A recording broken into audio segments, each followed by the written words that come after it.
Të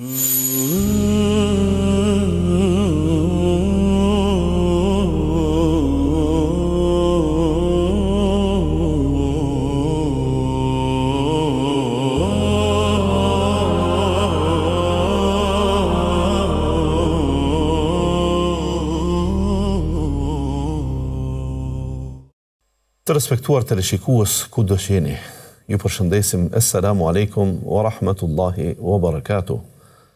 Netët e Ramazanit sa të begata, sa të mira, sa të çmueshme, sa të vlefshme e sa të shpërblyeshme me adhurime e me punë e aktivitete të cilat e bëjnë të veçantë këtë muaj, sepse edhe shpërblimet për punë të ndryshme janë të veçanta.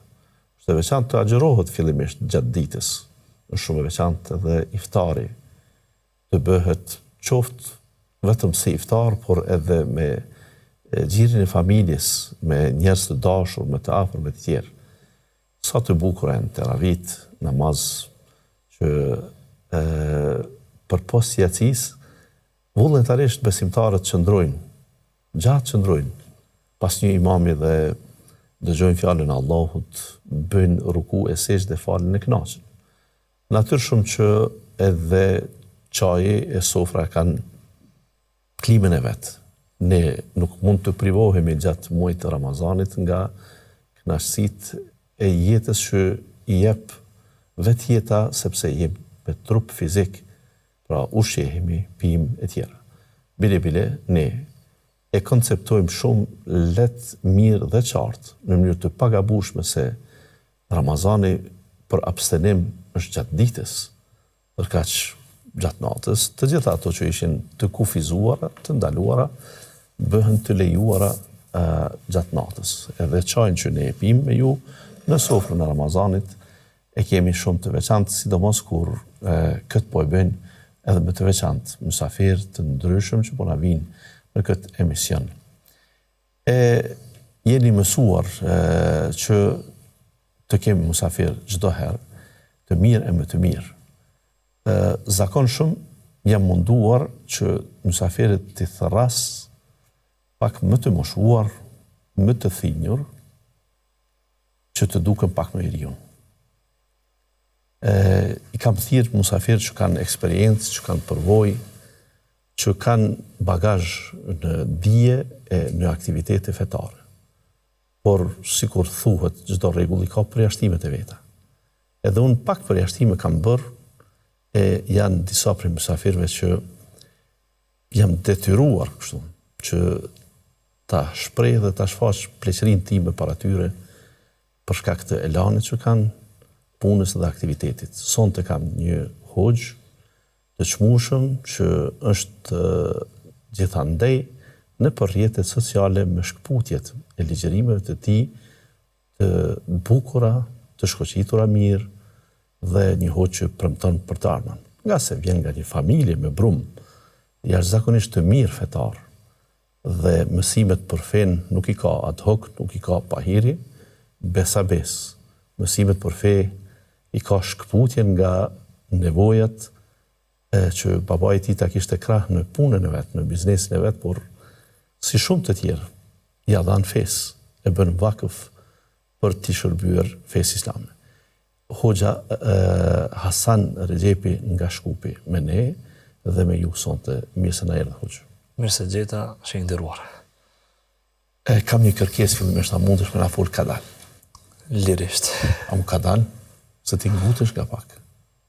Ndoshta prej rinis edhe na imponon realisht rinia. Ndoshta na falën ndonjëherë kur folim më shpejt. Po shpresoj këtë herë ta përmbushin kërkesën tënde. Jo, more, fol si që je ashtu, sepse ashtu je i kënd shumë. Por unë e kam me pak dozë të humorit në mënyrë që njerëzit që flasin shpejt gabojnë shumë. Njerëzit që flasin ngadalë kanë kohë që t'i masin fjalët e tyre dhe të mos bëjnë shumë gabime. Por megjithatë prap ekzistojnë përjashtimet e ju nga legjerimet që i keni, folni shpejt, por folni fjalë të sakta, koncize edhe porosi të arta. Nga njëherë disa temave kur i futesh, thot njeri ky ka një 50 vjet, I ka një 2-3 fëmijë që i ka quajtur edhe ushtar dhe janë kthye, i ka martuar e tjera në kuptim pra të porosive, sidomos për çështje familjare, për çështje sociale. Hoxhallarët në fillim të karrierës së tyre nuk merren shumë, se edhe nuk e kanë të lehtë i perceptojnë ku janë defektet e popullit, defektet e shoqërisë në mënyrë që ato ti shërojnë. Hoxh, megjithatë mirë se erdhe. Mirë se vjeta. Diplomuat në Universitetin e Medinës, në Universitetin Islamik. Pa? Fillimisht falenderojmë Allahun Azza wa Jall, ndërsa salat dhe selamat e dërgojmë Resulullahit alayhi salatu wassalam. Ashtu është siç e potencuat studimet, alhamdulillah dashja Allahu Azza wa Jall që ta realizojnë një pjesë të ëndrës që ti përfundojmë aty ku ndoshta trupi ndonjëherë nuk e ka dëshiru, po zemra e flakt ta detyron trupin që me dasht. E unë prej vogël, ëndër ka qenë veç një herë me pa.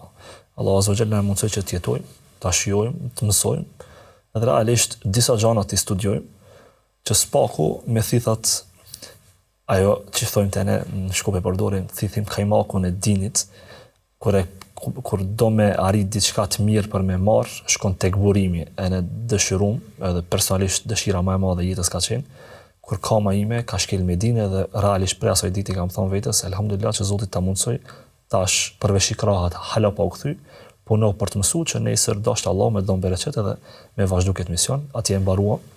Realisht shkum në Medinë në vitin 2018, po me disa përjashtime të vogla e përfunduam dikon në fund vitit 2024, në fillim vitit 2025.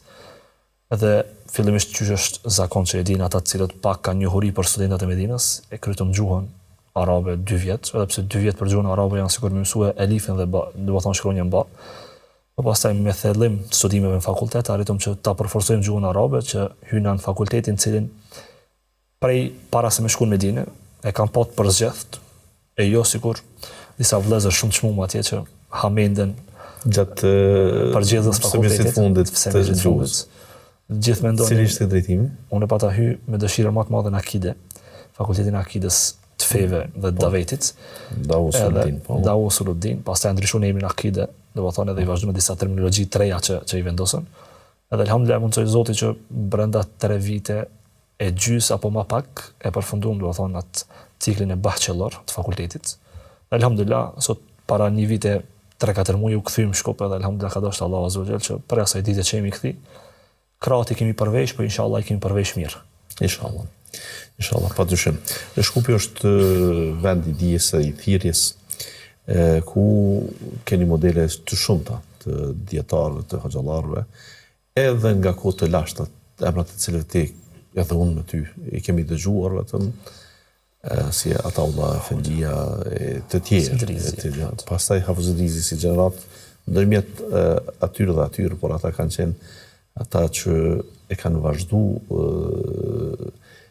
shkollat, medreset, edhe pas daljes së Osmanive, pra ka qenë burimi kryesor i informacionit dhe i dijeve që kanë marrë ijazet hoxhallarët nga vendet ndryshme, edhe nga Lugina Preshevës, edhe nga Kosova, pra që është vazhduar ajo. Pastaj edhe në studimet e larta janë prej gjeneratave të para që në Shkup kanë zbarkuar njerëz të diplomuar, po e them Shkup në përgjithësi, edhe vise tjera të Maqedonisë, por edhe në Kosovë. Kosova është më mbrapa në këtë drejtim. Kosova ka një zhvillim ndoshta në këto 2 dekadat e fundit më të madh se sa më herët, por jo që nuk ka pas më herët. Më herët nëse i merr i analizon përkthyesit e Kuranit, për shembull, po Hasanaj, po Feti Mediu për shembull është nga Maqedonia, por megjithatë numërohet si kuadër i Kosovës, edhe për ka shkollimi, medresen ka bërë këtu, pastaj edhe gjithë punën e tij, aktivitetet i pas diplomimit ka në Universitetin e Prishtinës dhe më tej. Pastaj edhe hoxha Sherif Ahmeti Hasanaj që janë përkthyes të Kuranit, po duhet të them ka disa emra që janë shumë të mëdhej, por në sasi hoxhallar Shkupi ka shumë. Ku frymëzuat ju të bëheni hoxh? Babën se ke hoxh? Jo, unë jam i vetmi hoxh në familje. Unë për shembull kam pas lehtë.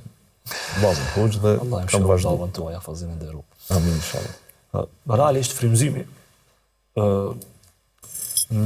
po du të kthena pak më herët në aspektin e jetës. Ëndra ime e vetme, si fëmijë, çdo fëmijë ka ëndrat e veta, por realisht i ka të kufizuar.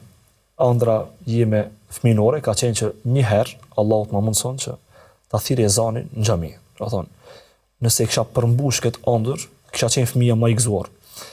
Në xhaminë e Lagjës ku jetoj, ka qenë një muezin, emri i cilit është muezin. Emri muezin. Do të thonë muezin, po edhe sot e vazhdon, do të thonë misionin e muezinllëkut që do të thonë ta bën edhe ta ushtron ditë për ditë. Edhe derisa erdhi dita pas një periudhe që elhamdulillah me mirësinë e Allahut dhe me dëshirën e tij, arrita që ta thirrë një herë ezanin. Zoti është dëshmitar që zemra u përmbush atë shumë në atë moshë të vogël, po pastaj aspiratat e njerit asnjëherë nuk ndalen. Kisha dëshirë që të bëna muezin i rregullt, por realisht kjo nuk më plotsu, por isha muezin kështu ko pas kohe ndonjëherë, domethënë. Sporadik. Pastaj duke mbaruar shkollën fillore, baba mi hapi gjitha dyert e krejt shkollave të mesme, në cilën dush në Maqedoni të regjistrohesh, do të regjistroj. Nuk është problemi. Ama dëshira e flakët e babës ishte që një të birin e tij, unë jam më i madh i vëlla, i kam edhe 3 vëllezër më të vogël, birin e tij më të madhin ta dërgon kurban për dinin e Allahut. Ajo dëshira e flakët e babës, por realisht edhe dëshira ime u ndërlidh ke sepse edhe çështja e muezinllëkut ka qenë një realisht është një pjesë e dinit të Allahut, do të thonë. Jo. Ajo është dëshira. Do thonë ishte si dëshirë. Edhe Allahu Azza wa Jalla më mundsoi që me dëshirën e babës, edhe vullnetin tim që të shkoj në medrese. Unë pranova në medresën e Shkupit realisht, medresën e Isabeut në Kondov. Ditën e dytë, një mik i babës i cili është në Shqip, është mufti, Nasir Efendi Rexhepi, mufti do të thonë i pjesës lindore të mashinisë veriut. Pse nuk e sillte ne, ta mësoj fëmijën ashtu kështu. Edhe prindi në atë moment, sikur më ardha e mozaiku kur përmbushën njëra me tjetrën ato kockat kur hyn vendin e vet. Babës në momente pranon thotë po do ta sill aty. Edhe unë shkova në Shqip. Ditët e para kanë qenë ditët më të vështira të jetës time se nuk isha mësuar, kam qenë prej fëmijëve, baba është dëshmitar për këtë pjesën e babën kam qenë sikur me vllahun tim, do të thonë edhe më i lidh. Do të thonë babën realisht në aspektin biologjik e kam babë, po në aspekte tjera unë e kam konsultues, unë e kam këshillues, unë e kam dost, unë e kam njerin që japi këtë gajlet babës, këtë problemet që japi babës. Do të thonë një raport me babën e kam që nuk e di që çdo fëmijë ka dhe habita realisht shok pse ka qafërt me babën. Edhe ndoshta ndonjëherë çfarë moshe sa dallim keni në moshë me të? Me babën mosh realisht i kam dikon 22-3 vjet. Po shkak që ju i madhi dhe po 22-3 vjet baba, do të thonë mosha 23 vjeçare është baba i bab. Tre vllazër. Kur e pyetën një njeri tha sa vllazër jeni, tha me babën 4. Ju keni kështu pra. Unë definitivisht kështu edhe elhamdulillah u pranuam në medresën e Shqipit. Edhe pastaj, duke mësuar medresën e Shqipit, edhe për skaj vështirësive se kur kam shkuar në Shqip, është një qytet që flitet gjua maqedone dhe gjua turke. Unë nuk kam ditë t'i them askujt, as si e ke emrin, as a mund të hajmë diçka ushqim. Do të thonë ka qenë sfidë e parë që ta mësoj gjuhën maqedone, pas edhe gjuhën turke. Pasi që e mbarova, vitin e 3 medresës së 4, që e dini që është korrepeticionin e themi pjesa që 3 orë të mbyllin, non stop meditojsha, a mund bona unë hoxh realisht me këtë medrese. Ndoshta ti mund bësh hoxh edhe me medrese, ndoshta ti mund edhe të ligjërosh me medrese. A mund të na shpjegosh korrepeticion? Do të thonë, nuk e di te medreset e tona a është për shembull, e ke orarin e mësimit prej orës 8 deri në orën 1. Prej orës 1 deri në orën 5 i lirë, prej orës 5 deri orën 8 ose 8:30 je brenda një klase, telefoni ndalohet, do të thonë nuk e di as pjesë e medreseve ato. Po. Do të thonë kjo automatikisht funksionon. E njëjta, do të thonë. Te ne çuat studimi. Jo, te ne korrepeticion edhe realisht edhe në gjuhën shqipe e përdorin, nuk e di pse. Do thonë nuk e di as bazë gjuhës shqipe. Edhe atje meditojsha vazhdimisht. A mësojsh aty? Po, vazhdimisht. Elhamdulillah, Allah i ka dashur aty na u ka dashuru pak lezetshëm. Ajo pjesa e korrepeticionit, që do të thonë këtu tek ne është atmosferë pak më hapur, shok dikush bën fjalë, dikush bisedë, dikush. Jo, ndalohet biseda atje ndalohet edhe telefoni, atje ndalohet edhe gjumi. Patjetër edhe këtu ndalohet, megjithatë, unë nuk ja kam bërë shumë kësaj pjese. E mu kjo më ka bërë shumë herë. Po se zhurma më pengonte. Kam bërë vetëm detyra. Vazhdimisht në studim që i themi ne, detyrat po. Çfarë kam pas detyra, kam bërë. Por dyshim me mësuar më është dashur këtë mësi. Shumë mirë. Unë nuk kam probleme, edhe në harem xhamis pejgamberit alayhis salam me zhurmë jam mësuar dhe kështu nuk pengon kjo pjesë. Edhe aty realisht vitin e 3-4 fillova shumë të meditoj në aspektin që ti mund bësh hoz, nuk është problem, po a mund ta shef dikush hajrin, domethënë pas sakrificave. Realisht aty e kuptova që nuk ka gjosa teorike të arrish diçka njëjtë pas sakrificës. Domethënë sakrifica e parë ishte momenti që shkova në medrese, pastaj mbasi mbarova medresën, realisht në vitin e 3, në fund vitit 3 aplikova për Medinë, po elhamdulillah arabët e kanë një cilësi shumë interesante. Çojnë me bo sabër ende pa shku. Do të thonë ta mësojnë sabrin praktik, jo sabrin në ditori, ta mësojnë sabrin diku një 3 vite e 9 muaj, gati 4 vite kanë prit derisa të shkojnë në Medinë. Unë realisht momentin që e kryeva medresën, u regjistrova në Fakultetin e Shkencave Islame në Shkup. Dhe aty gati përfunduam 3 vite, do të thonë viti 4. Hajde edhe pak. Në momentin që më ka ardhur pranimi në Medinë, Zoti është dëshmitar, kam qenë fakultet edhe kam marrë vesh lajmin. Vetëm kam shku aty e cilët janë përgjithës në fakultet ju kam thonë ju dua shumë. Prej sot nuk shifem. Edhe realisht fillova përgatitjet për dokumentacionin që kërkon Arabia Saudike për të shkuar në Medinë edhe elhamdulillah. Asu friksova që mos nuk është lajmi i vërtet. Po i thu këtë fjalë para kohë. Si dalën Mokel Xhamia, do të thonë si dalën faqen zyrtare të universitetit, nuk besoj që unë isha tut. Sidomos kur pret 3-4 vjet. Besoj që njeriut ma këshin falë edhe ato prej dashurisë Medinës. Edhe shkum elhamdulillah në Medinë, pastaj atje 6 vite. Elhamdulillah dashti Allahu që ta përfundoj. Kjo ishte ai frymëzimi njerë baba, pastaj ajo dëshira e flakt, 2 komponente që ta ngjallin atë ndjenjen që sot nëse flas për shembull Allahu azza wa jalla ma ka dhënë një vajzë. Unë nuk shoh drejtim tjetër. Çdo drejtim është i duhur dhe çdo drejtim është i mirë për çdo student, po për vete flas vajzën time apo Allahu azza wa jalla nëse më furnizon me fëmijë tjerë, çdo njëri do kisha hoç.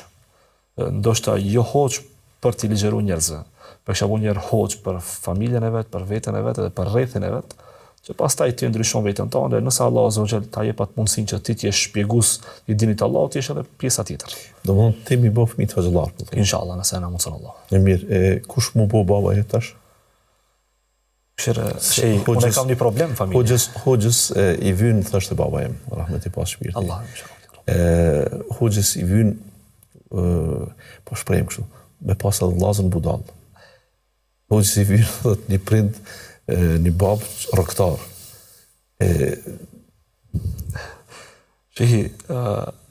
Unë e kam edhe një problem shpesh shaku që edhe bashortën e kam hoxhanic, edhe e kam hafizet Kuranit, edhe realisht kur ti jesh në kësi familje, nuk dia mundesh me dal brum tjetër. Nëse gatuj një brum për pica, nuk besoj që mund të bëhet burek ose kifle, domethënë. Del po del. Mund me dal, nuk është i shishëm. Realisht edhe për shembull te vajza e kam tikun 3 vjeçare. Këtë terminologjinë që e flet vajza, e flet terminologjinë fetare, aspektin që ndogjon, duke përgatitur ligjërata, duke fol me vëllezër, duke fol me familjar, edhe realisht me pyet vajzën 3 vjeçare që cila është dëshira jote, vajza ime, më bu hafize. Domethënë ka pikë synimin edhe pse ajo nuk ka moment logjik për ta menduar se çka qysh tek ajo, ka dëshirën për tu kënaqur, mosha e saj është për tu rritë dhe për tu kënaqur momentalisht. Disi mbillot ajo, ambienti i shtëpisë ta mbill brenda vetes, ose për shembull nuk ka gjasa teorike unë zonë me fal ndonjë namaz kur nuk mundsohet me qenë xhami, vajza mos më fal me mua. Domethënë mësohet fëmia ma cilën e sheh dhe besoj kjo, nuk e di tash plani i fëmijës si do të jetë në të ardhmen, po mendoj që nëse do të kishte qenë vendimi im që unë do ta kisha vendos, edhe pse nuk ja imponoj asnjë, domethënë, cila është dëshira e saj, nëse domethënë është në vijat e dinit të Allahut edhe nuk është jashtë vijave të dinit të Allahut, para cilën do ta zgjedhë, i ndihmoj, do të jem progresi më i madh. Po nëse e zgjedh këtë që e dua unë, do të isha ajo zemra të ne përdorim shpesh do të dilte prej vendit nga çefi. Inshallah Zoti na mundson. Zoti inshallah ju jep begati dhe mirësi në shtëpinë tuaj, në familjen tuaj. Cilat janë emocionet e babës për shembull kur u kthyt ju si hoxh i ri, apo i besohet kur të shef ndonjëherë në mimber apo në ligjërat? Vallahi kështu, po betojmë në Allahun që ndoshta baba është përmbush në këtë aspektin shpirtëror se Zoti shumë mira na ka dhënë. Edhe prej të mirave të shumta ndoshta ndonjëherë bëhet njëri neglizhent edhe nuk i sheh disa tjera. Po baba kënaqësinë më të madhe e ka, për shembull, kur kam unë ligjërat dikon, e bën si e bën punën, vjen vetëm të ndëgjoj. Është sfidë para babës me fol, do të thonë disa gjëra. Sidomos unë kam i preki disa tema që i atakojnë prindërit edhe, sidomos e atakojnë babën që është një edukues i mirëfillt i fëmijës, edhe shpeshherë më shikon edhe thot a mendon se jam të pa, e kupton. E di, do të thonë edukatën prej meje e ky marr. Po unë se mund ta vrej prej syve, prej fjalëve shumë pak herë kam dëgju. Nuk është asi tipi që ta shpreha që e ndjen për ty. Ndoshta përmes me të arrit mendjen. Ndoshta përmes me të bëu mi thon vetit mashallah, se si ta mirësh veten në sysh, s'ka hoç që shnosh. Me të marr të tjerë ndoshta shnoshin, ama vetëm me marr në sysh. Po sa e ndëgjoj pi tjerëve, do të thonë atë krenari e shpreh në formën më të mirë duhur, duke mos anashkaluar as nanën, që nana është ajo ndihma më e madhe, do të thonë duke bashkëngjitur edhe babën, sikur çdo nanë që ja ndihmon, do të thonë të birit vet, edhe tek unë, do të thonë është ajo ndihma e madhe dhe falenderoj Allahun që më ka sjell në kësi familje, në kësi prind. Inshallah Allah azza wa jall, gjithë ata të cilët i ndëgjojnë këto fjalë, le të mundohen të jenë për fëmijët e tyre, do të thonë shembull tyre dhe shembulli më i mirë. Realisht atje kim pashë. Të martuar për fëmijëve të tjerë? Momentalisht kam një fëmijë, do është Allah. Jo, e kam fjalën fëmijë të tjerë, vllazën. Po, mendova për baba, do të thonë i ka 4 djem. Ti me një herë ka gruaja, nuk do të shkojmë me vetëm. Mirë, e di që ke qef, po prit pak, mos u gut. Për babën një hall pak. Baba, do të thonë i ka 4 djem. Unë jam më i madhi, i dyti është vllai Hamza, i treti Ubejdi dhe i katërti Abdullah. Do të thonë emrat flasin vet. Ato 3 tjerë e kanë një biznes, realisht i kanë 2 biznese, një është me restorane dhe një e kanë një parfumeri që mirën vazhdimisht, se e kanë qef këtë pjesën e aromave të mira, edhe mirën aty. I treti, do të thonë, Ubejdi është edhe realisht në përfundim të mjekësisë, në aspektin e fizioterapeut, dhe bën këtë me shumë vullnet të madh. I katërti është ai më i lazdrumi i fundit, do të thonë, Sugari. Se i thosh? Po shumë i lazdrum. Pse? Ama shumë e do të thonë, është po rregull që don, po pse i lazdrum Sugari? Ndonjëherë s'na dëgjojmë shumë. Ndonjëherë po do disa metoda të buta kështu për me mujt me bind për disa gjëra, është mosha e pubertetit edhe realisht kuptohet. Në shikuesa do t'ju them urgjentisht duhet Sugarët ne të themelojmë një shoqat për mbrojtjen e drejtave të Sugarëve. Shihni se si të mëdhenj na quajnë. Po çfarë faj ka mund të kujdestari aty?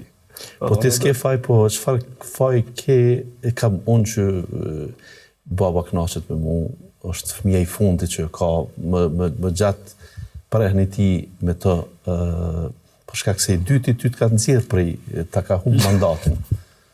Ti nëse ke ndonjë xhelozi me Sugarin, atëherë mundesh me ju hakmarr nëse baba ta bën një Sugar tjetër.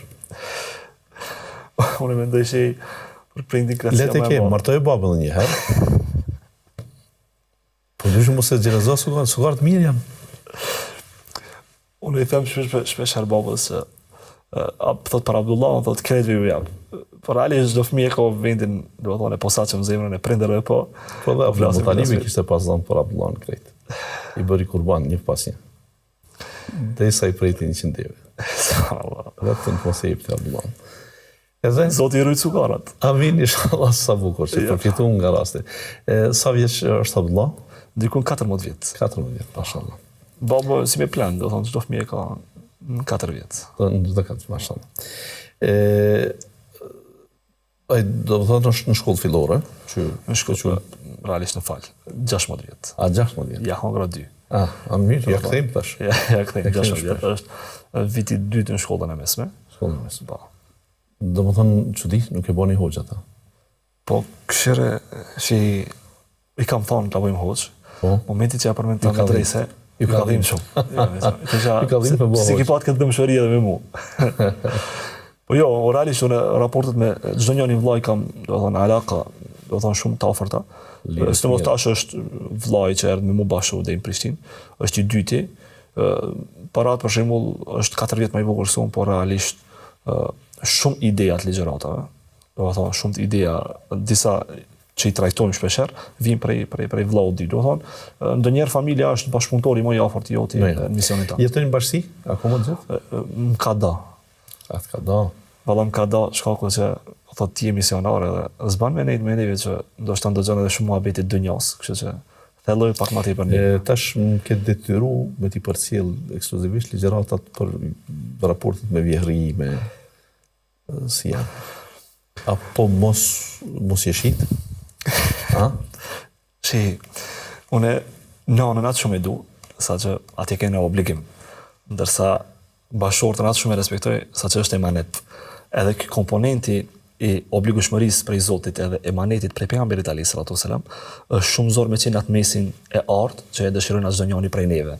Edhe realisht raporti jo më i rëndë, po raporti më kompleksus në këtë rast për neve që jemi të martuar dhe që e ki nanën gjallë edhe bashortën, është kur je në mes. Po kur e sheh vjera nusën e vet, sikur vajzën e vet, vallai s'ka problem. Edhe kur nusja e sheh vjerën sikur nanën e vet. Unë e di që s'bot nan vjera jote, s'ka gjasa teorike. Në momentin që ka ardhur shoqja në shtëpi, ne jemi martuar në bashkësi.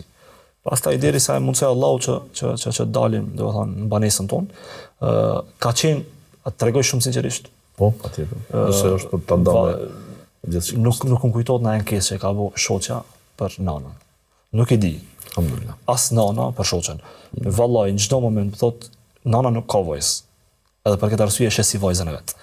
Do të thonë kur ta shif kështu, ndoshta maleti i kalon se normal nuk ka shanca teorike me jetu me një bashkësi edhe mos e pat muhabeti. Po kjo është e pahumbur. Do të thonë nana dhe baba nuk kanë evlat. Nana dhe baba nuk kanë vajzë. Nuk kanë evlat. Ka marrë shoqja. Mua një hoxh më pa të thonë se unë nuk kam vajza, më pa thonë ti nuk e pas ke shiu akoma që është evladi. Jo be shehi. Baba e di që kur më ka martu, bile më ka afru halëm atëpër. Do thonë, ju martu sa ishi student? Po, unë kam jetu me bashortën në Medinë dikon 3 vite. Mashallah. Vajza ka lind, nuk ka lind në Medinë, ka lind në Shkup, po sa i ka bu një muj, ka qenë në Medinë. Një 2 vite, 1 vite, 7-8 muj ka qenë me mua atje në Medinë. Mashallah, te barakallah. Allahu ju rujt, Allahu ju bekoft, ju bekatoft me mirësitë e tij. Studimet larta vetëm pak këtu. Kam filluar, do të thonë, magjistraturën, duke e pa që nuk ka shanca shehi për mu, po flas, ndoshta për dikan, kjo nuk i hyn as pak nuth.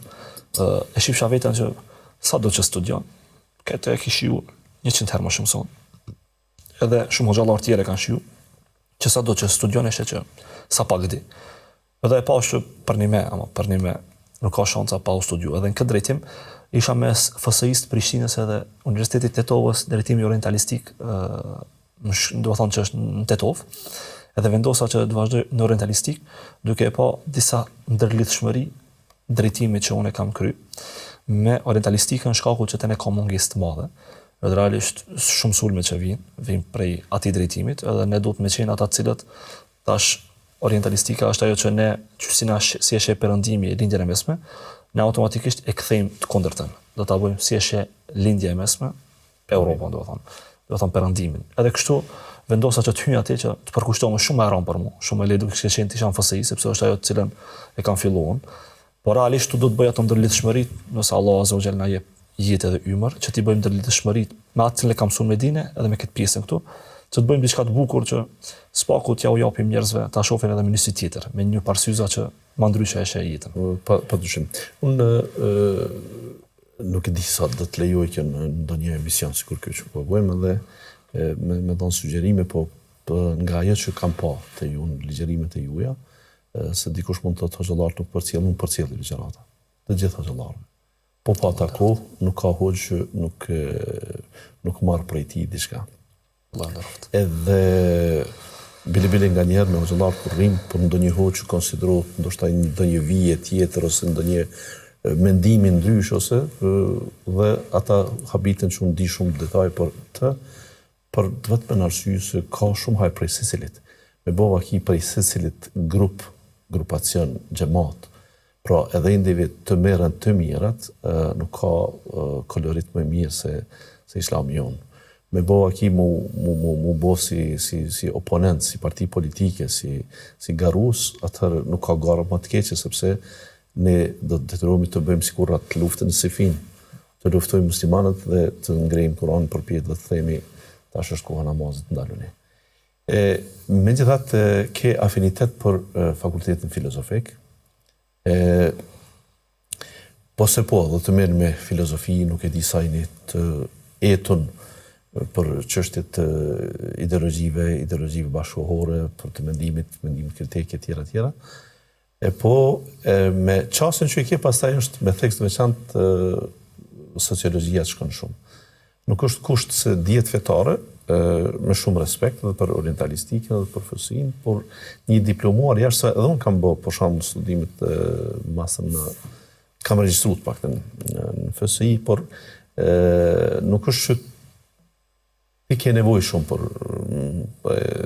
për studimet. Për letrën ajo do të shihet se ku dhe si. Mendoj që ajo edhe më pak vjen. Po t'ishte eksperiencën e fiton në drejtime tjera, për shembull, unë kam përfituar nga fakulteti juridik sepse shariatin e kam bë, që jam në fakt student master në juridik me bë atë ndërlidhjen, që fillimisht edhe në fetva mos me dhënë orientimet gabueshme edhe gjëra tjera, por njerëzit që kanë afinitet më marrë me problemet e shoqërisë do ta njohin shoqërinë, do të lexojnë historinë e tjera. Pra, nuk bëjnë zarar 2 mastere. Ide e mirë. Bëj. Nëse na mundson Allah, pse jo? Po ti veç e pas ke lënë një fakultet një herë, pak para se me përfundu. Po që edhe aty kena marrë diçka. Patjetër. Jo keni marrë diçka, jo atje në fakt keni marrë shumë, sidomos në atë fazë.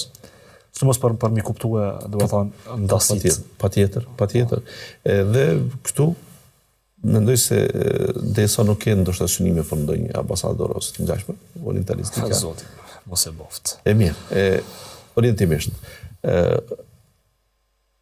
Hoxh Hasan, ne megjithatë për t'i dhënë bereqet sofrës. Kemi ajetet e agjerimit që i shtillojmë me haxhallarët dhe minutat sa shpejt kalojnë. Biseda është e këndshme shumë e mirë. Me ju një fjalë ose fjali. Ajo fjalë është por wal yu'minu bi. Let me besojnë mua. Let me besojnë mua. Tha Allahu në vazhdën e ajetit që flet për afërsinë që Zoti ka me robrit, për gatishmërinë që ti përgjigjet lutjes, për urdhrin që ne ti lutemi atij dhe ti përgjigjemi atij, dhe dha një porositë dhe let me besojnë mua. Nesja, bismillah, unë ndoshta edhe po e lën tash vazhdo.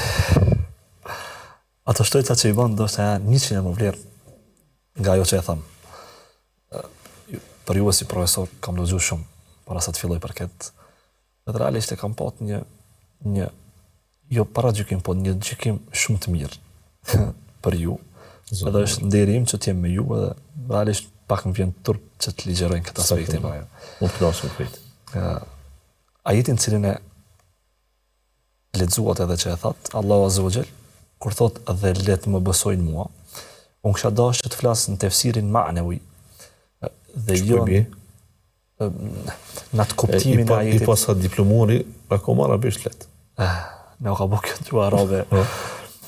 Po flas në atë shpjegimin e fjalëve të Allahut Azza wa Jall në kuptimorën dhe jo në atë cilën ne realisht e kuptojmë drejt në ajet. Te ajeti Allahu Azza wa Jall kur tregon për afërsinë e madhe, tregon Allahu Azza wa Jall që shumë afër te është. Tregon Allahu Azza wa Jall që i përgjigjet lutjes tënde. Ama para se të përmbyll ajetin, po ta jep një kusht. Mbeso. Tash kjo është e kuptimi që e kam lexuar në disa tefsire. Po unë po du të flas në atë tefsirin që e përmenda më herët në atë komentimin tjetër që Allahu Azza wa Jall me kësi ajetit shkurta, një pjesë të ajetit, po do me thonë për mu, për ty, për çdo njeri që është duke agjeru tani, edhe është që duke ndëgju tani. A mbeson, kur unë thamë se kam e shpërbli fort. A jetu mbesu, do me thonë, a je duke mbesu mu që unë kur të premtoj diçka të realizoj. A je duke mbesu që unë kur të thamë baje këtë punë, edhe ti e ban, ka me dal mirë. A je duke mbesu që kur thamë unë t'i zgjidhi problemet, t'i zgjidhi. Kur e kupton këtë qasje, ti çtohet një dozë seriozitetit shumë të madh. Për shembull, nëse tani jena në Ramazan, edhe hiç se marrim seriozisht Ramazanin, a mendon se kemi ndryshu? Gjasa teorike nuk ka. Ramazani e ndryshon vetëm atë i cili është jo serioz, po serioziteti më i madh i duhuri. Me marr një shembull me kuptu më qartë.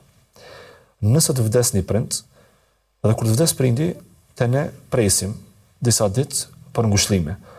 Edhe në moment vjen dikush, ti je duke prit ngushëllime për në këtë rast për nonën, edhe vjen dikush ta tregon një hajgare. Çka i thuti? A nuk e di sham ka ndodhur mua, ka dek nona, ti tu bo hajgare me mua? Do të thonë, çka tregon kjo fjali? Tregon se serioziteti është niveli më të lartë. E për me dash me ndryshu, edhe me besu që Allahu Azza wa Jall ka me të ndryshu, edhe ka me t'i dhënë shumë të mira, ti le me kuptu më tepër se sa me të vdik nëna jote, edhe me kuptu me seriozitin më të madh. Për shembull, Ramazani ka, siç tregojnë bashkësitë islame edhe siç ka dalë takvimi i Ramazanit 29 ditë. A e beson që brenda 29 ditëve Allahu Azza wa Jall çdo natë e liron dikam pi zjarmi i xhenemit. A je të besua veç muhabet i ki? A je duke besu apo veç llafe koti i ki? A je duke besu apo vetëm je duke dashur më tregu mua që je i devotshëm në takva? Nëse je duke besu, smire shumë me mua. Nëse je duke besu, pasha Allah nuk intereson ty se çfarë ndodh në dunja, këto 29 ditë.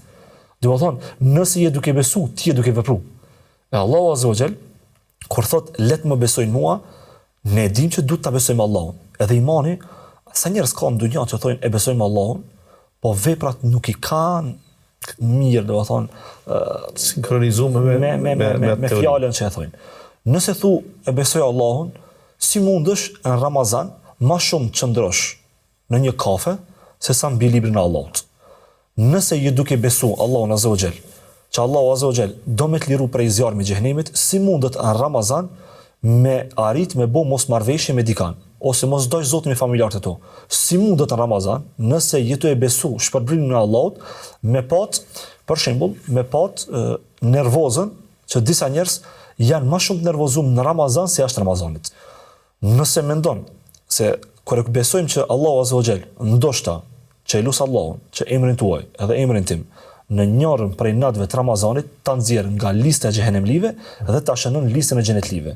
E lusë Allahun me atë dashurinë më të madhe për ju, edhe për dinën e Allahut, që Allahu Azza wa Jall, spaku nëse nuk na është hek Ramazanat e kalum, na mundsoj Allahu Azza wa Jall që në këtë Ramazan na heket emri prej listës xhenemlive edhe realisht i bosh listë xhenetlive. A ka ma krenari me besu që nëse me një natë Allahu ta hek emrin tan prej listës xhenemlive, edhe ta ban listën e xhenetlive, ti je xhenetli edhe pse ecën tokë me mua bashkarisht. A ka ndjenjë më të mirë se kjo? Kthehesh hala më ndryshe. Nëse e beson që Allahu Azza wa Jall në Ramazan, do të thonë në Ramazan ka me ta bo, për shembull, e marrim një shembull. Kem kalu për shembull hoxhi dashur, kem kalu disa Ramazana edhe unë edhe ti pak më tej person. Edhe i kemi kalu çto Ramazanat, jo bash mirë të koncentruam, i kemi bërë dyqysh a për dorët e ju shkele shko. Po. E kemi kalu një 20 Ramazana shkele shko, edhe tash është duke ardhur që Ramazan që tash e presim, edhe që jena brenda këtij muajit Ramazanit. Edhe në moment Allahu Azza wa Jall ta ka përcaktuar që ky është Ramazani jot i fundit. I fundit. A e beson ti që këtë hadith pejgamberit alayhis salatu wasalam, ku thot Resulullah alayhis salatu wasalam, innamal a'malu bil khawatim. Allahu Azza wa Jall veprat e tua i vlerëson sipas përfundimit. Kjo me përkthy hala më drejtësive. Nëse ti çdo ditë Ramazani që je duke jetu, i ban ditët e tua më të mira, Allahu Azza wa Jall krejt Ramazanat që i kalu shkele shko, e jo i kujdes ka me ti vlerësu sipas që Ramazanit fundit. Do të thonë, a jene duke besu realisht që Allahu Azza wa Jall është afër neve, ama aja është afër neve veç me fjalë, a është afër neve edhe kur ne veprojmë. Nëse e besojna që Allahu Azza wa Jall është afër meje, teje, çdo besimtari, çdo njeriu, çdo krijese që realisht frymon edhe jeton, nëse e beson që është afër teje, me veprat e tua ti do të jesh pak më ndryshe. Nuk mundesh me qenë kriminal duke besuar se Zoti është afër teje. S'mundesh me qenë njeri me dy fytyra nëse beson që Zoti është afër teje. Nuk mundesh me qenë njeri mos respektues karshi njerëzve, karshi të afërmve tuaj, karshi shtetit tant, karshi çdo sendi që të rrethon ty, nëse beson që Zoti është afër teje. Do të thonë, nëse besojmë ne sinqerisht që është afër neve, ne kishim me qenë njerëzit më të mirë. Po më duket ndonjëherë dështojmë këtë pikë. E kur dështojmë, çka duhet me bëj besimtarin këtë rast? Liberalisht me marr një letër, do të thonë kuptimin e drejtë fjalës, edhe me shënu ku jam duke dështu. Jam duke dështu shembull. Shembulli i parë, jam duke dështu se un po jap Zotit besën, ama jam duke e thy besën. Kto çfarë dush me bëu? Si mundesh me përmirësu çet gabim që 100 herë ja ki dhënë Zotit besën, se o Zot, un kam ndryshu, edhe kam qenë shumë më afër teje, edhe do ta ndjej praninë tonë tek un, Si mund ta bësh këtë pjesë? E kam menduar një shembull që më duket më reali që mundesh me ndryshu veten tënde, edhe me besu që pranimi i Zotit është afër teje, ama me besu sinqerisht. Jep Zotit besën. Edhe i thu kështu: O ti i cili ma ke kriju trupin tim, e ke kriju këtë gjithësi edhe gjithçka që unë e shoh. Unë po ta besën sot që nëse gaboj edhe një herë i kam dy opsione. Ose do ta dënoj veten me atë që e du mas shumti. Njerëzit e dojnë mas shumti shpesh herë dinarin, parën e vet, pasurinë e vet. Edhe e dyta, kemi thonë Zotit, nëse nuk e paguaj atë cilën e premtova, o Allah, hup ma bereqetin, hup ma nurin tem, hup mi gjithë veprat e mira që i kam bo unë, nëse unë nuk e mbaj besën. A ke guxim me bo? Vështirë. Nëse po dëshiron me besu që Zoti është afër teje, bëje këtë edhe proje. Shqiptari ku du shpreke? Te parët nëse prek. Edhe mendoj që ne lip me reflektu ka shiktyve situatave se jo po mdodh shehi personalisht që shpesher flasim për disa qase shumë të larta, a realisht jemi shkollë fillore. Po flasim për mu bo profesor universitar, ama ende se s'ke hy asnjë provim tjetës. Do shta ty ke hy, po se ke shiju. E jo në është me kuptu drejt që kur e beson ti që Allahu Azza wa Jall t'jep këto të mira, ka të shumë të mira, çka e ti dërgu ti Allahu Azza wa Jall? A mund ta marrë një shembull? Po patjetër. E kam një dost që e du shumë. Edhe shumë e du kështu fort. Jam i lidh me atë shumë sa ndonjëherë nuk jam i lidh atë shumë me familjen time. Edhe njëri gjatë gjithë jetës vet tu bën pasuri. Edhe arrimeni shumë caktuar që i mbledhi 30.000 euro. Edhe prej dashurisë madhe që e kam për dostin tim, unë krejt parat e mia 30.000 euro ja blej një vetur dostit tim. Edhe i thon ta kam dhon, do të thon ta kam dhon këtë pasurinë time se shumë fort du. Edhe në rregull, ai e merr veturën. Vozitet 1 muaj, 2 muaj, 3 muaj, 5 muaj. Mas 5 muajve e merr atë veturën e shtrenjtë edhe çon te shtëpia vet, edhe e ban veturën 30.000 euro, e ban koçak të pulave. Edhe ti mas një muajve, do të thotë muajin e 6 shkon ta vizitosh te shtëpia vet. Edhe kur hyn brenda, kur e sheh veturën që ja ke blej me këtë pasurinë tane, e ka bo koçak të pulave. Do thonë, ta ka nënçmu hedijen, dhuratën tane. Ç'është ndihesh në atë rast? Ndihesh i nënçmuar apo. Allahu Azza wa Jall çdo ditë neve na jep dhurata. Ta jep ajrin, ta jep jetën, ta ka dhënë imanin. Kush jam unë me dhënë Zoti me qenë besimtar? Kush jam unë me qenë hoxha dhe me ligjëru njerëzve? I barabartë jam me çdo njeri tjetër. Jam i krijuar prej 2 pika ujë. Allahu me miliona dhurata na jep.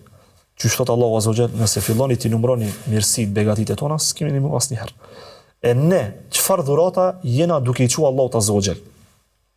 Veprat e tua, a janë koçak të pulave për Zotin, apo janë dhurata më e shtrenjtë për Zotin? Çfarë dhurata i dërgoi Allahu Azza wa Jall çdo ditë nëse je duke besu që Allahu t'jep dhurata? Sepse ka dallim me besu edhe ka dallim me vepru. Ka dallim me thonë që besoj, edhe ka dallim që veprat e tua dhe durët e tua, kamët e tua janë në truk që Zoti është i kënaqur. Sepse në shpeshherë në Ramazan, një hadith pejgamberit alayhis salatu wasalam, për vetë flasë për njerëzit që i kam dëgju, e keq interpretojnë. Në Ramazan janë të hapura dyert e xhenetit. Për neve lip me qenë shumë interes i madh, a janë të hapura dyert e xhenetit. Për neve lip me qenë interesi më i madh, a jena duke ecë ne drejt atyve dyert e xhenetit. Në Ramazan janë të prangos shejtanat edhe dyert e xhenemit janë mbyllta. A e kena mbyll në egon ton? A e kena mbyll në atë portën që ndoshta ky celular, ky telefon na hap shumë portat haramit? A e kena mbyll tash që jenë këto ditë bekuara të Ramazanit? A e kena mbyll këtë portë që mos me bë hedije, dhurata të këqija për Allahun Azza wa Jall? Ti nuk i ban damazh Allahut Azza wa Jall me dhuratat e tua të këqija. Po e dëshmo veten tane se sa njëri për buzës je ka shëdhuntive dhe mirësive të Allahut, sepse nuk je duke besu, wal yu'minu bi. A je duke besu, po ti të thonë që je të besu, ama realisht si të besu. Kjo është sikur ai shembulli që dikush të thotë unë ti të besoj, ama realisht me vepra çdo herë dëshmon që ty të beson. Do të thonë ne besoj që hoxhi i dashur, i respektuar, i nderuar, i çmuar, ne mendoj që shpeshherë në jetën tonë lip me dëshmu shumë më shpesh me vepra. Po i flas edhe vetes në këtë rast. Dëshmoje me vepra se për një me je duke e dasht këtë din të Allahut Azza wa Jall, për një me je tu dasht me ngrit këtë din të Allahut Azza wa Jall, për një me je duke e dasht Allahun Azza wa Jall, për një me je duke e respektu sunnetin e pejgamberit alayhis salatu wasallam, ama për një me. Se shpesh herë po na tradhton Allahu Azza wa Jall kur flet për tradhtinë e synit, wa ya'lamu al-kha'inata al-a'yuni wa ma tukhfi as-sudur, unë po du me nxjerr një paralele tjetër jashtë kuptimit të këtij ajetit. Sa herë ne jena duke e tradhtu atë cilën po e proklamoj me gojë që ne për ne jena kështu. Sa herë ke zon veten tonë duke e tradhtu ti veten tonë. Me zon dikan tjetër duke e tradhtu, sa kes vjen kur e zet dikan tjetër të tradhtu. Po hajde zinë veten tonë kur je duke tradhtu ti mes teje dhe Allahut Azza wa Jall. Ajo duke e tradhtu që këtë ajet kuranor, që Allahu Azza wa Jall po të thotë, unë jam shumë afër teje, një kush peripi, besom ashtu që kërkoj. Jo me besu sipas tekeve tua. S'kishte qenë islam nëse e kisha bërë islamin që kisha dashur. Kjo s'm pëlqen islam. Po kush je ti me tregu se çka të pëlqen apo çka s'të pëlqen. Për këtë arsye, hajde bashkarisht në këtë natë të bekuar të Ramazanit, ta lutim Allahun Azza wa Jall që Allahu të na i forcon zemrat tona. Edhe ta bëjmë një plan se çish mund me ndryshu në vetën tonë, sepse nëse në Ramazan nuk ndryshon, pashallah, kur kemë ndryshu? Nëse në çdo natë nuk i duke ndryshu, kur mendon me ndryshu? Hadithin që e përmenda që ndoshta ndonjëherë e keq kuptojmë. Unë e kuptoj edhe me një qasje tjetër, edhe me një par sy tjera e shoh. Allahu Azza wa Jall ti ka hap dyert e xhenetit, ti ka mbyll dyert e xhenemit, edhe ti ka prangos shejtanët, edhe me një arsye tjetër, që nesër në dy gjykimet me të thonë, krejt terrenin ta qela, e ti kur gjozbone. Ti s'ece. Ti nuk ece. Tash kjo ka me qenë dëshmi kundër teje. A ki qefte që kjo natë e Ramazanit, që ndoshta je shumë i kujdesshëm, je shumë i shkujdesshëm, me të kalu dhe me qenë kundërshtarjot, kjo ka ardhur për të mirën tonë. E ti që kjo natë me qenë kundërshtarjot, hajde, që këtë natë bane natën më të mirë. Ama hajde pasha Allah. Hape zemrën tonë. Kur do s'kushton. Çfarë po kërkon Zoti? Nëse po të vjen turp edhe durt më ngrit, hiç mos i ngrit drut. Ban lutje vetëm me gojën tonë. Ban lutje dhe kërkoj Allahut Azza wa Jall, që Allahu Azza wa Jall me ta hap zemrën tonë prej prangave të mëkateve, edhe ti me pa më ndryshe këtë rrugë, edhe me shiu më ndryshe. Se nuk ka më keq me jetu ta njëjtën si musliman, edhe kur mos e me shiu imanin në Allah. A ka ndjenjë më të keqe se kjo? Yes. Vallahi për veti, mendoj që ndjenja më e keqe nuk ka mbi këtë ndjenjë, se shpesh herë përmendin nuk ka, po mendoj se mbi këtë nuk ka, sinqerisht. Me jetu ta njëtën tane si musliman, edhe ta njëtën tane mu fal namaz, ta njëtën tane me agjërimin e Ramazanit, edhe mos me ndjen një herë knatësinë e imanit, mos me ndjen një herë që me thonë, a ka be njëri më të lumtur se unë, sesa që unë që e besoj Allahun Azza wa Jall pa ndërmjetësim, pa i bëu shirk. A ka knatësi më të madhe që unë jam pasus i Resulullahit alayhi salatu wasalam. Po pejgamberi i Zotit Musa alayhi salatu wasalam më ka xhelozu mua e ty.